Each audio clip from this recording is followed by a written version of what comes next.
Oke, sebelumnya Assalamualaikum warahmatullahi wabarakatuh. Perkenalkan, nama saya Garis Raya Rabani, dengan NIM 123140018 dari kelas Algoritma Struktur Data RB.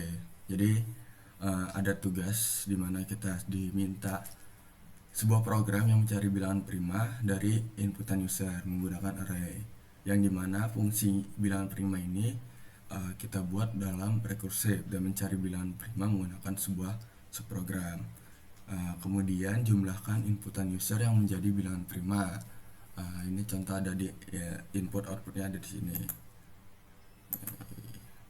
Dimana masukin jumlah elemen array 5, nilai array ke satunya 2, nilai array keduanya 3, nilai array ketiganya 4, nilai array 4-nya 5, kelima 6. Nah, dari 5 inputan ini dia akan mencari nih bilangan prima dari inputan. Itu ada 2, 3, sama 5. Dan after itu dia akan menjumlahkan bilangan prima ya, yang keluar itu 2, 3, 5 ditambah jadi 10. Oke, ini udah ada codingannya.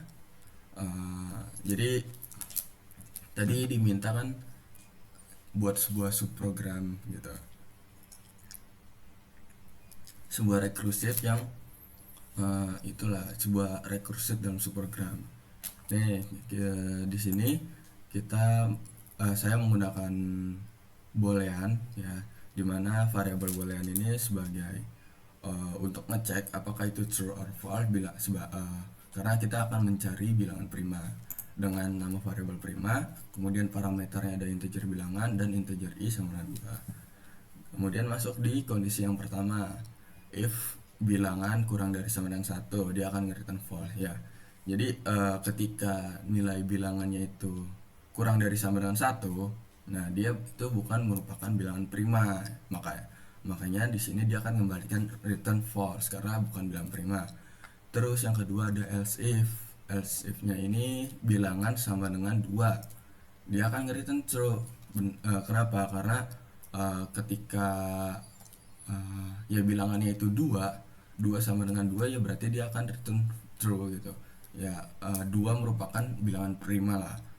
Yang ketiga ada else if, i kali i atau i kuadrat lebih dari bilangan, dia akan nge-return true, dimana ya ini merupakan basis ketiga, jadi nggak akan ada pembagian sampai akar kuadrat dari bilangan, yang artinya itu merupakan bilangan prima.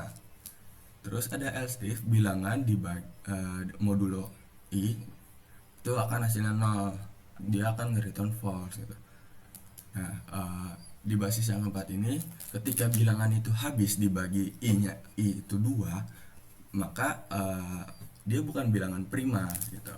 Dan yang terakhir, ketika basis 1, 2, 3, 4 ini tidak memenuhi kondisi, dia akan menjalankan else, itu dia akan nge-return prima bilangan i plus 1.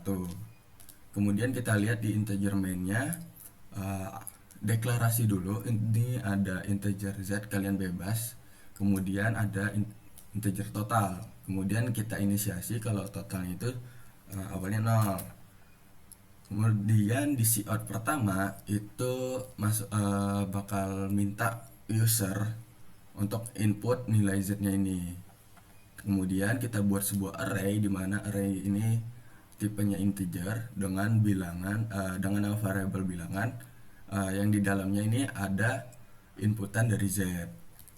Kemudian kita masuk di perulangan pertama. Perulangan pertama ini dimulai dari atau diinisiasi dari 0, kemudian di kondisi akhirnya itu i kurang dari z itu sendiri, dan i nya ini akan terus bertambah setiap iterasinya.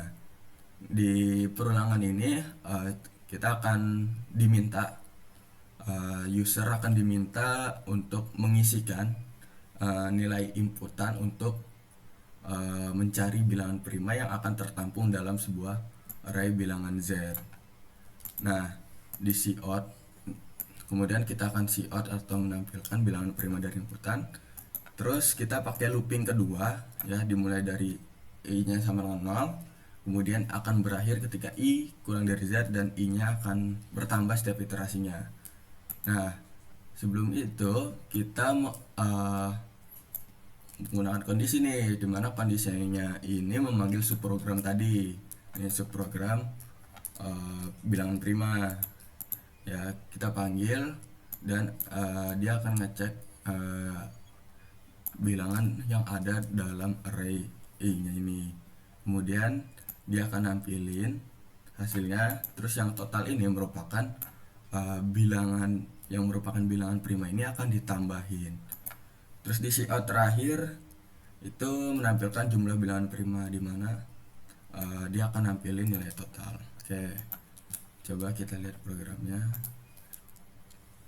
Oke, nih masukkan total elemen array. Kita coba 5. Array pertama 2, array kedua 3, array ketiga 4, array kelima 4 5, array kelima 6. Nah, jadi sama seperti yang di tugas itu ya, bilangan prima dari inputannya ini ada 2, 3. Kenapa 4 enggak? Karena tadi ketika dia dibagi 2, I nya ada di 2, dia bukan bilangan prima gitu.